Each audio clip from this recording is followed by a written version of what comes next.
এবারে যে নির্বাচনে সবচেয়ে বড় যে সমস্যাটি হয়েছে সেটি হচ্ছে আরপিও সংশোধনীর মাধ্যমে আগে যে প্রক্রিয়াটি ছিল যে কোনো রাজনৈতিক দল বা ছোট সংগঠন যারাই কোনো ব্যক্তি যদি সে চাইতো হয়তো নিজ নিজ প্রতীকে সে নির্বাচন করতে পারতো অথবা জোটের প্রতীকে নির্বাচন করতে পারতো, এখানে কোনো বাধা ছিল না। কিন্তু এবার আরপিওতে যেটি হয়েছে যে জোটেই নির্বাচন করেন কিংবা সমঝোতায় নির্বাচন করেন হয়তো তাহলে আপনাকে নিজ প্রতীকে নির্বাচন করতে হবে। নিজ প্রতীকের বাইরে যদি আপনি নির্বাচন করতে চান তাহলে যে প্রতীকের সাথে আপনি জোট করেছেন বা যে রাজনৈতিক দলের সাথে আপনি জোট করেছেন সেই প্রতীক নিয়ে কিন্তু নির্বাচন করতে হবে।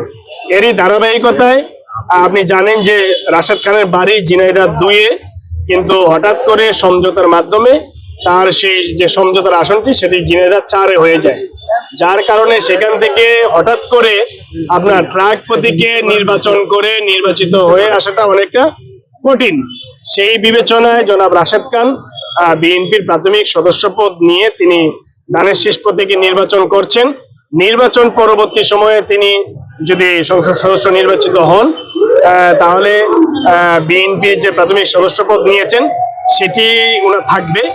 নির্বাচন পরবর্তী সময়ে গণ অধিকার পরিষদ, আমরা তো বলেছি, আমাদের সভাপতিও বলেছেন নুরুল হক নূর, যেটি আমাদের একটি নির্বাচনের কৌশল, যেহেতু আরপিও সংশোধনী হয়ে গেছে, সুতরাং নির্বাচনের কৌশল হিসেবে নির্বাচন পরবর্তী সময়ে গণ অধিকার পরিষদ সিদ্ধান্ত নিবে যে জনাব রাশেদ খান গণ অধিকার পরিষদে আসবেন কিনা। আমরা মনে করি যে গণ অধিকার পরিষদে রাশেদ খান বর্তমানে আছেন, হয়তো উনি দায়িত্বে নেই কিন্তু আগেও ছিলেন গণ অধিকার পরিষদের সাথে, এখনো গণ অধিকার পরিষদের সাথে আছেন।